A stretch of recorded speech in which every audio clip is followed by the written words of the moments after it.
Welcome to Something to Talk About. This is a regular program at the Bainbridge Island Senior Community Center, and we're grateful to the sponsorship from Fieldstone Memory Care, Bainbridge Island. Fieldstone offers innovative and compassionate care, and they're now accepting residents in addition to offering day stay and respite programs. If you'd like to schedule a tour or learn more about Fieldstone's beautifully appointed apartments on Rolling Bay, call 360-689-4314. And today on Something to Talk About, we're going to take a look at the photographs of Colleen, Parker, and Lars Sikes. We regularly check in with the folks from the Bainbridge Island Photo Club, which is closely affiliated with the Bainbridge Island Senior Community Center. And Colleen and Lars, you have had some photos up on our website and in the lobby area for a month or so. Yes.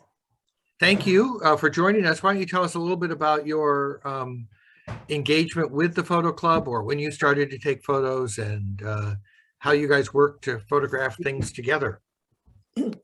Well, we fortuitously joined the photo club one or two meetings before COVID hit. So we had one or two meetings and met a few people, and since have learned to know them online. So last meeting was our first in person again. So that was nice to see people in real life. So it's been an interesting journey, but people have been very good about maintaining contact during COVID. And so our meetings online have been very well attended and useful. So we've made it through that part. And we're happy to be part of a club of diverse people. And I know I've learned a lot already, and hope to continue doing so. We are both amateurs. We've both had an interest in photography for some years, but not really the time to pursue it in any sort of depth. I retired a little more than 2 years ago, just before COVID, and had the time finally to enjoy getting into photography a little bit more, and initially dragged Lars along with me, although he did have some interest. But now he's pretty much a convert to, especially since he got a new toy. He got a drone, and he's very enjoying learning that and flying it, and giving us all a different perspective on the things we can see from the ground. So we're both very much enjoying it, and are combining travel and photography a great deal now, which is a great combination. Yeah, so the drone photography is fun for me because I normally can't sit still very long. So having a drone allows me the opportunity to get up and go do something while Colleen is sitting in there and very patiently waiting for just the right moment to occur. And she may be there for an hour. And so I'm off doing something a little bit differently, which is kind of fun. And drones is, believe it or not, the camera in there is exceptional. It's got the same control you can do with your own cameras that you've got. And so it allows you the opportunity to do just a little more playing and experimenting just from a different viewpoint. That's all. Yeah, and those can be pretty interesting. They reveal, just like all of the photographs that I've seen, different perspectives make things that look commonplace jump out at you in new ways. So this photo series that you did is based on some travel. Here's a little picture that's at the top of the exhibit. Yeah, that was our very first morning out. And had never been out there before. And everybody kind of split basically into two groups. And I went and just down and did my own thing and followed down. And this particular photograph was actually taken by the Michael, who was our expert that day that was showing us around. And so this is his phone picture camera that he sent to me. And you don't have to do anything with the colors. They're just like that. Such a beautiful morning when you get up. So it's a beautiful area. And just maybe a little introduction to it. This is the largest national park in the contiguous United States. I'm outside of Alaska. It's 3 million acres. And we probably looked, maybe while we were there, somewhere around 100 total acres where we were taking pictures from. And so there's a lot of opportunity for photographers to go in and see this. At the time we were there, it was very cold in the morning. I didn't actually take enough warm clothes. I kept thinking that the sun was going to come up and we would have a little bit more sunshine. So it was chilly, wearing gloves, warm clothes, but the mornings are so crispy and clear, and the same thing with at night. It's a spectacular place to do some photography from. A couple other notes about it. You know, it's the high mountain range up there goes a little over 11,000 feet. It's also the lowest place that we have in the United States. It goes down to a minus 282 feet below sea level.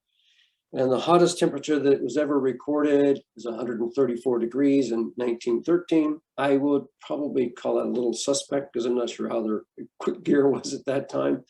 But it's also gets pretty cold in the wintertime as well. So there we go. So would you like to had you ever been there before?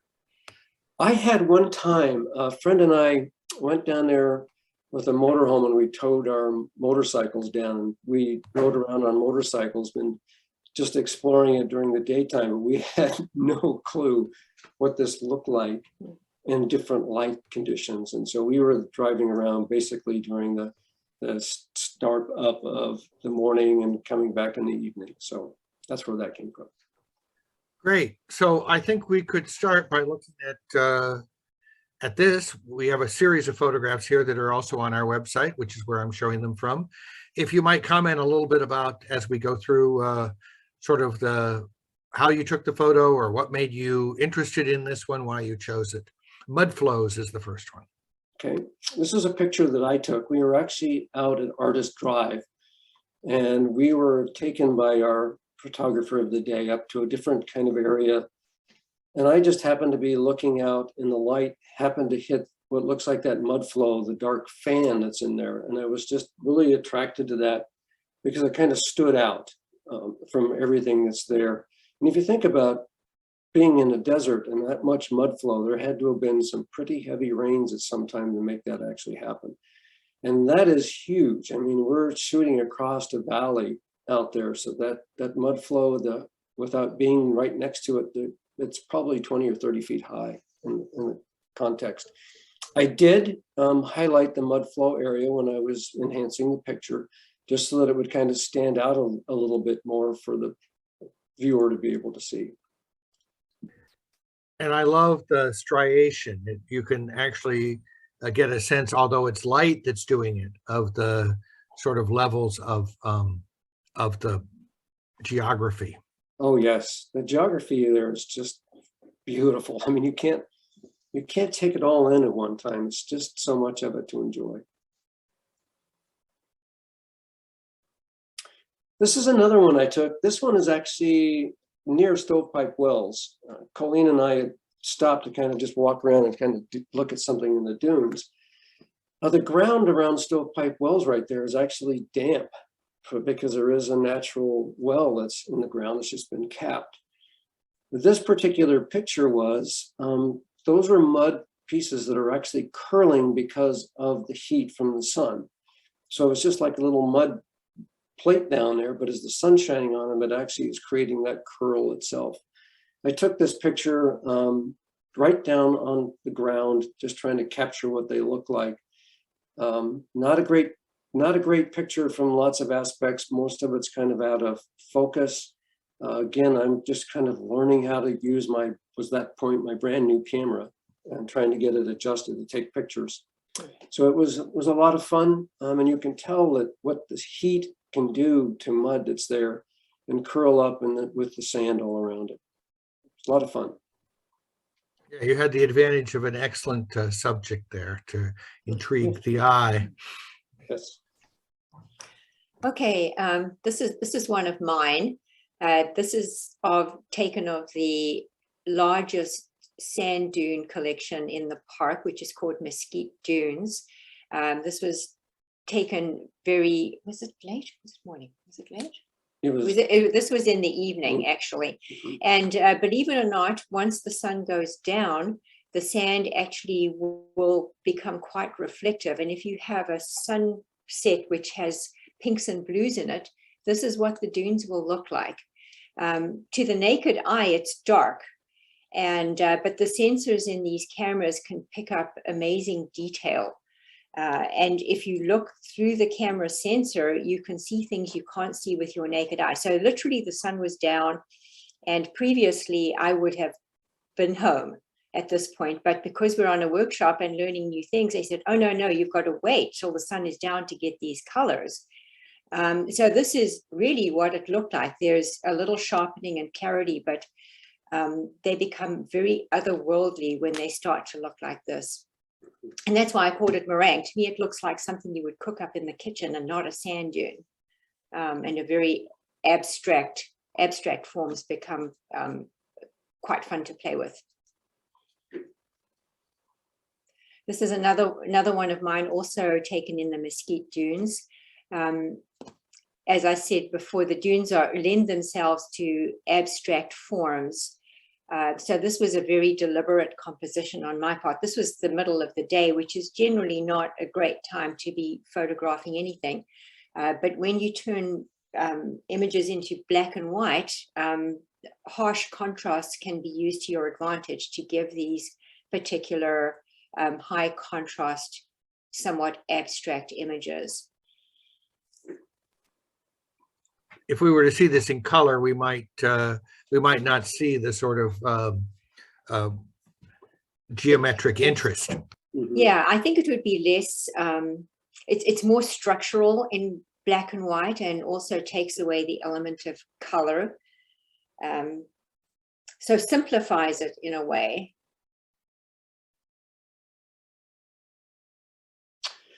Well, this is one of mine.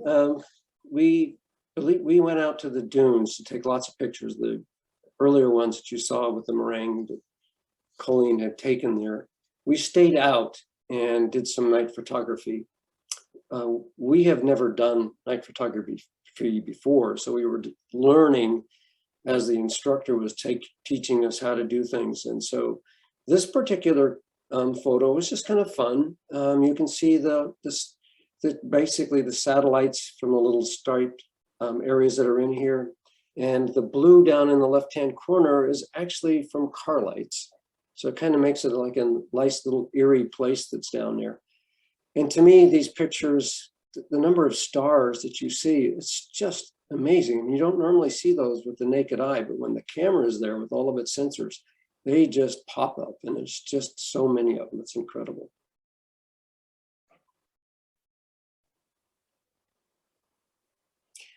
Okay, this is one of mine. We were driving back from the north end of the north end of the park. We got there a day early before this photography workshop, and the late afternoon light is, I find a lot of fun. That's my favorite time to shoot. And I just saw the light and these little bushes down at a place called Mesquite Springs. And I had this picture in my head. So this is one that I'm pleased with, because I saw this image, and I don't often do that. Sometimes I have to hunt around for something to photograph, but this popped in my head and turned out the way that I had envisioned it. So from a creative point of view, this is a step forward for me. And I've also done this one in black and white, but the color, I think, just brings out the warmth of the sun, and this is how I felt when I was there. Nice. Yeah, and it is it has a lot of black and white aspects to it, just because of the nature of the subject. Yes. Yeah. And it makes me, of course, as a Star Trek fan, think of The Trouble with Tribbles, where these little fuzzy things. Can I steal that as a title? That's perfect. Oh, this is one that I took, and it's actually been zoomed in. And it's normally when you're taking a picture, you want to have an entrance point and an exit point. This one kind of draws you in, and you have a heck of a time trying to get out of the picture to me. And it also can make you just a little bit dizzy depending upon where you go. So it was a fun picture just to play with. There's structure to the thing, but then at the same time, you know, your eyes can do kind of funny tricks with you if you sit there and stare at it for very long. but it's not one that lets you easily exit from left or right or left. You kind of end up getting stuck in the middle. So it's not a normal photograph, I think, that people would recommend, but to me, it's something different, and I just love the lines and every character of it that's in there. So that's why it's there. And you called it Dizzy Sand. I did. Dizzy Sand. Okay, Here's one. This one you called Crayola. yeah, and for all the colors, and you know, at first glance you would look at this and go, yeah, somebody's been playing with the sliders in Lightroom and pushing them all the way to the right, but that is actually not true. This was edited for clarity and contrast, and the geology there is so diverse and so fascinating. That these colors are really there, and all the different minerals that occur in Death Valley have different colors and results, and different erosion patterns and geologic uplifts over time have produced all these interesting shapes. So you have texture, you have shape, you have color. And this is just a small detail from, again, that first morning where you saw Lars up on the ridge. And this was taken before the sun came up. These colors are best seen before the sun comes up. Once the sun is up, you get the high contrast light, and you see all the yellows and the shadows. But before that, you can get these colors out of the landscape, which was quite fascinating. Now, Colleen, did you frame this way, or did you cut it down after you had started to? I framed it this way because I like to compose through the viewfinder. I find I can get into the zone a little bit more like that. So I actually look at a big scene, and then I look through the viewfinder and I hunt around until I find something that feels right to me. So this is essentially not cropped. It's cropped a little bit because you can see it's not a 3:2 ratio, but barely.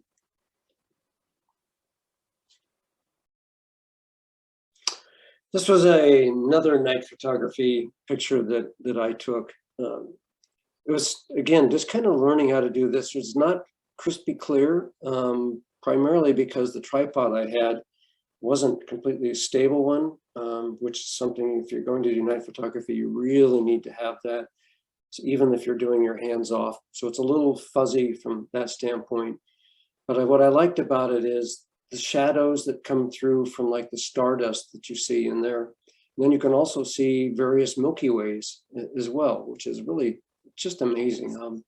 So our first event going out to do night photography and looking at stars was just a lot of fun, and look forward to doing that some more. But that is a great place to do night photography, that's for sure. Not a lot of light pollution, except for the occasional car, as we saw before. Yeah, well, the other thing about that picture is, you know, try to count those billions of stars that are there. Right.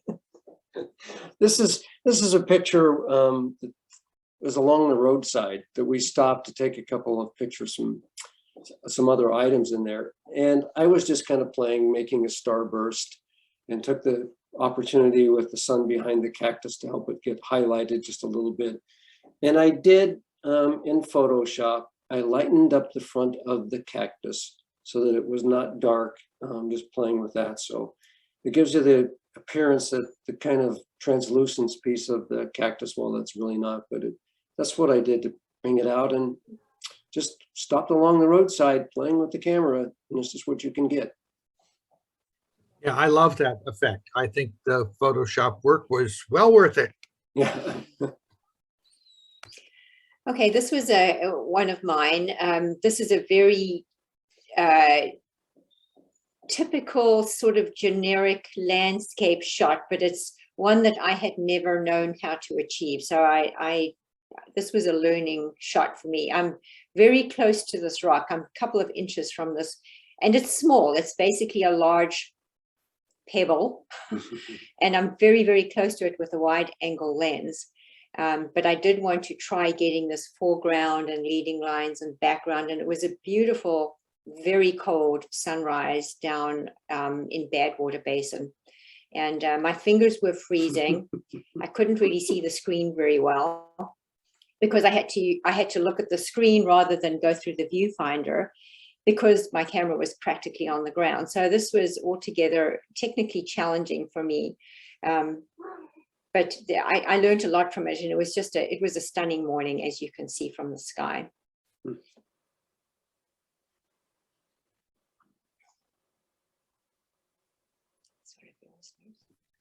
Okay, this is called Zabriskie waves. Yes, Zabriskie Point is one of those areas where you can drive up to, and it gets a lot of visitors that come up because you can. So when the light is just right, just like Colleen was talking about, you don't have to do anything. I mean, you set your camera up and what we're calling extreme to the right and picking up stuff. So it looks kind of, when you're looking at it, maybe almost dark, but when you actually pull it back into Lightroom and pull it out, these colors they just snap up. You don't have to do anything. You just have to take your slider and move it over. And you don't see that when you're actually looking at it with your naked eye until you actually are able to do it. So the colors are there, but because of the light we see, you don't necessarily get the opportunity to pull it back out of there. But when you open it up, you're going, wow, I didn't even know that was actually there. So it's really amazing colors that are just natural.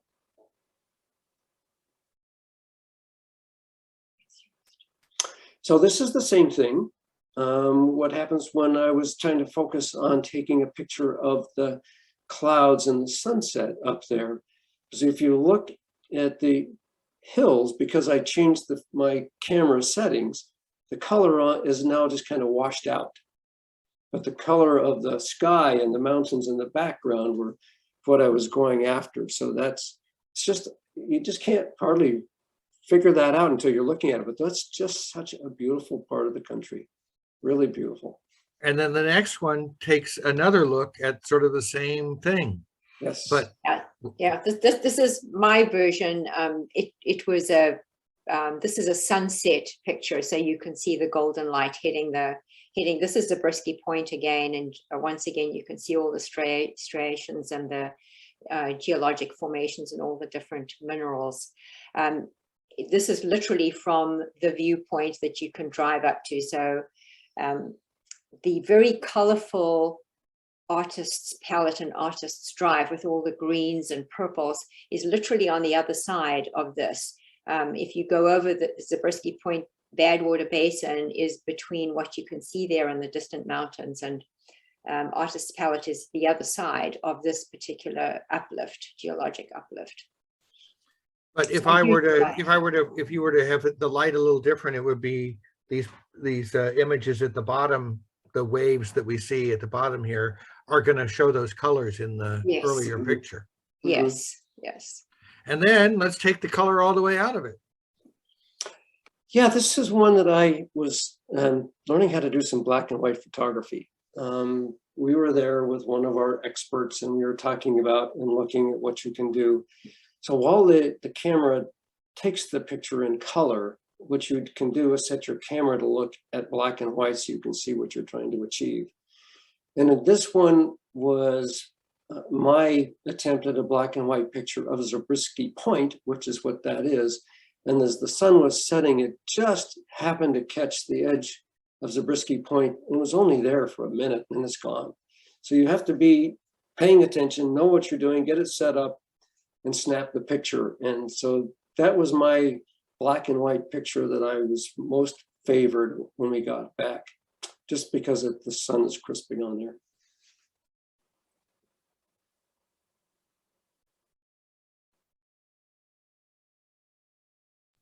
Little operator error. Let's see.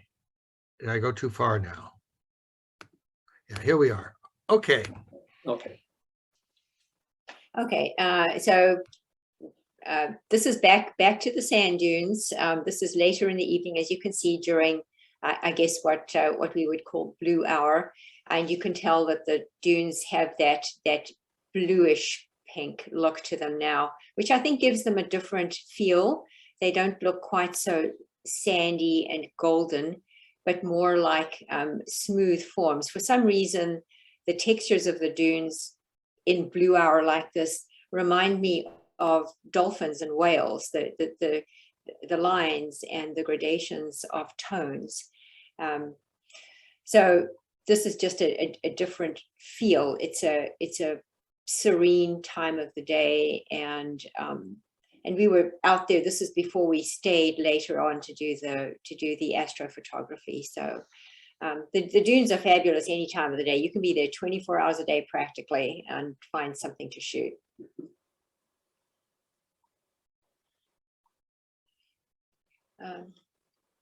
I think this is mine. It is yours. Okay, this is another one from 20 Mule Team Canyon.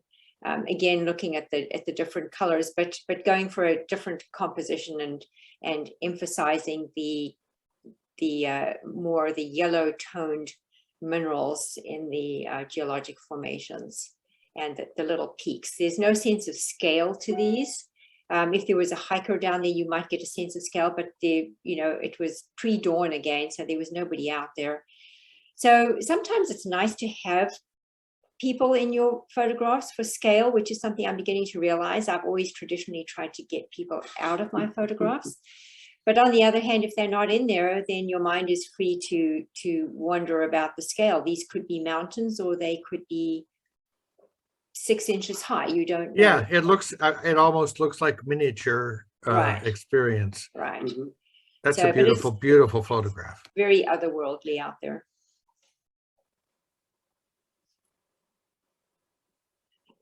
It's yours. Oh, That's yours. Oh, well, this is my version of Zabriskie Point, and to Lars's point, he mentioned the light catching the leading edge of Zabriskie Point in the black and white, and you can see it in color here, the golden light coming from the left as the sun sets and picking up highlighting the edges of the ridges. Lots of pinks as well, pinks and purples in those sands. You can tell looking at these pictures that just by the time while we were there doing our photography event, where the sun was at and what it did to all the different colors and shades, it's just real time changing. I mean, you're sitting here watching everything shift as the sun moves. It's just beautiful. And speaking of the sun, this is a sunset photo, obviously. It is. This is actually out from the dunes as well. And they tried to get us, to take pictures of what's changing in the dunes as it's coming on. But that sun popped up, and normally there's no clouds there, but the clouds just came in for the day. And it makes such a beautiful picture, and the contrast with the mountains is there as well. It was just a lot of fun. You had to take a sunset picture. Yes, well, I know my mother used to take them all the time. Yeah. They're very hard to take. They're very hard to take in a way that doesn't, but this is a great job of the contrast and the different layers and the beautiful, beautiful. Now here's another black and white. Okay, so this is the dunes, and sorry, the cat's going a little crazy. Black and white and dunes and abstracts and textures. And this I did not take full frame like this. This was a much larger image with a more imposing large dune. But I was hunting around the image and found this part of it, which I wish I'd seen at the time. But in retrospect, this was more interesting than the main subject I was photographing at the time. And it just reminded me of a skeleton in the desert. To my mind, those things went together, and the textures and almost a spine or a vertebral column or that sinuous shape was suggestive to me. So that's why I edited this one the way that I did. Very nice.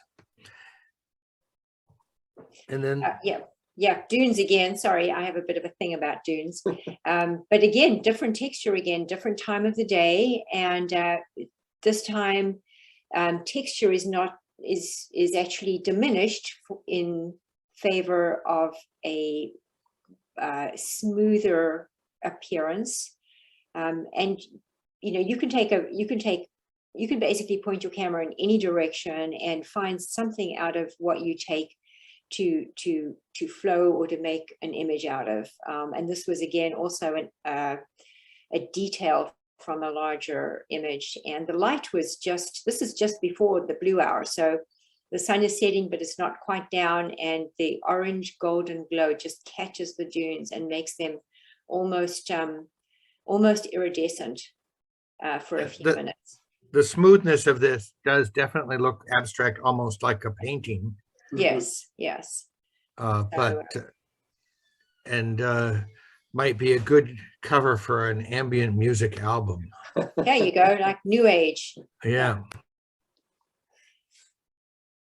So this is a picture that I took when I was standing up on the peak. And as Colleen was talking about, you're kind of looking around because there's so much to take in. And if you're looking through the viewfinder, you're going, wow, I like that because it's stacked up in an order of all these little pyramids that are coming up at the top and all the colors.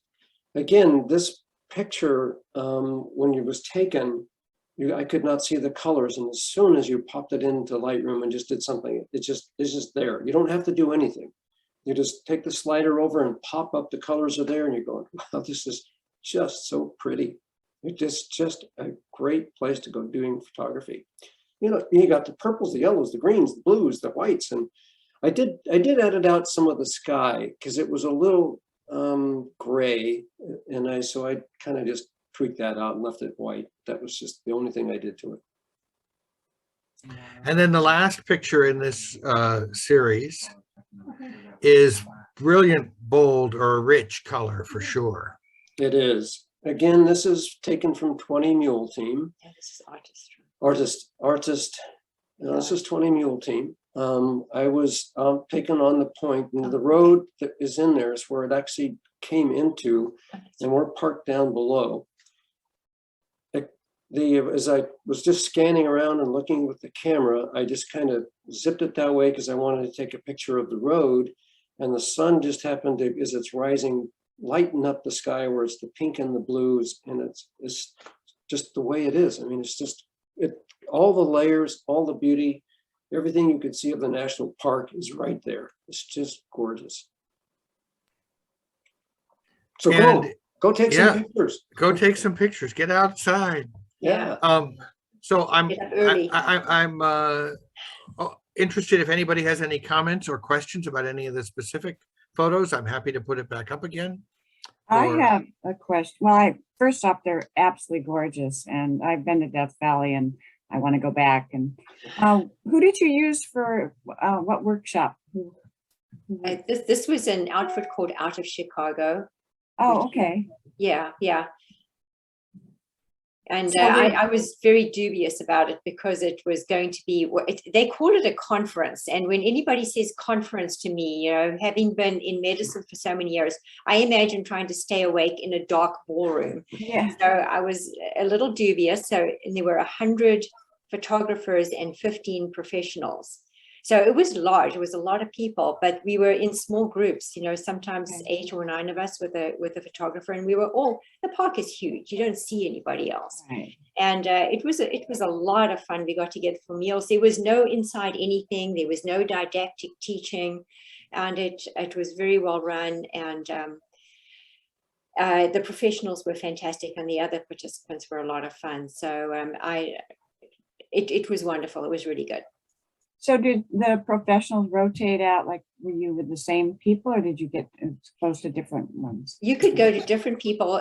Before the conference even began, you could put together a list of people you specifically would like to work with if you knew any of them. And they all had their own areas of expertise. We chose Michael Gordon to work with for black and white because that's his main thing. And we chose a couple of other people for their particular specialties too.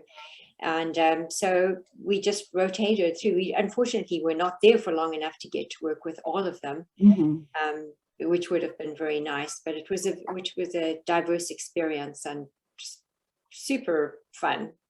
Well, I'm envious. I want to do it. Yeah, beautiful images.